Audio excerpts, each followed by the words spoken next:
Ал біз бірінші заказымызды бітіріп, екінші заказымызға қарай жолға шықтық. Қазір бірінші заттарын бәрін түгелдеп, әрқайсысы жан-жақта жатыр. Столдарын аламыз, каркастарын аламыз, гүлдерді үйден аламыз деген сияқты.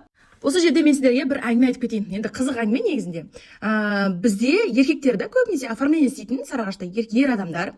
Сол ер адамдардың біреуі маған бүйтіп айтады. Ой, қарындас, сіздің істеп жүргеніңіз мелочь қой дейді. Біздің істеп жатқанымыздың қасында дейді да. И мен ол жерде ол кісіге бір ақталып, андай ештеңе айтпадым. Анау мынандай өйткені бүйткен деп ше. Бірақ кейін ойланып отырмын да. Неге өйтіп айтты екен ол кісі? И мен түсінбедім, негізі бар ғой, ер адам әйел адаммен жұмысын салыстырып тұрғанында, мысалға ер адамдарда возможность үлкен, көп. Мен осы үстіп мелочь нәрсемен айналысып жүргеніме қуанамын да. Себебі ер адамдарға қарағанда әйел адамдардың жұмысы көп қой. Үйі бар, бала шағасы бар, одан қалса жұмысы бар, одан бөлек ата енесі бар деген сияқты, тамақ, үй, барлығы біздің мойнымызда да. Мен үйто сөйтіп жүріп жұмыс істегеніме қуанып жүрмін да. И ана кісінің салыстырғанына мен түк түсінбедім. Ер адамдар үйде мысалға тірлік істелмейді, бала шаға қарамайды, жаңағыдай лишний проблемасы жоқ, құр барып жұмыс істеп ақша тауып келеді да.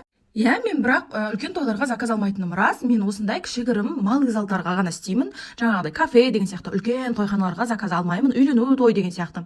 Себебі оған менің инструментім де жетпейді. Екіншіден менің командам жоқ мысалға. Бірақ мен осындай кішігірім заказдар алғаныма да шүкір деймін. Негізі үлкен оформленияларға да уже бастап жаңағыдай заказ алсам болады негізінде.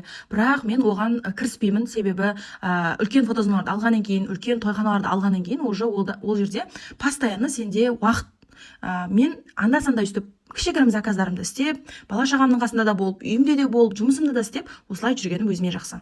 Бірақ будущем ойымда бар, үлкен фотозоналарды алып, бір тойханалармен договорға тұрып, да, осылай осы жұмысыма кірісіп істеуге ойымда бар. Бірақ қазір данный момент менің бала шағам кішкентай, оларды өсіріп алуым керек. Содан кейін барып бала шағам көмекші болатындай болған кезде уже үлкен тойларға заказ алып бастасам болады негізінде.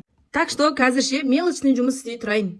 Осы мелочный жұмыспенен қанша теңге тауып жатыр деп ойлайсыздар айына? Кейде ана Каспийдің историясына кіріп қарап қоям, қанша тауып мекен деп. Көрем да өзім қорқып кетем. Неужели мен ақшаны мен таптым деп та? Кәні ақшаның бәрі дейсің ғой. Негізі әйел адам тапқаны көрінбейді ғой көзге. Себебі әйтеуір үйге анау ала саласың, мынау ала саласың, садик төлей саласың, свет кеп қалады, оны төлей саласың әйтеуір.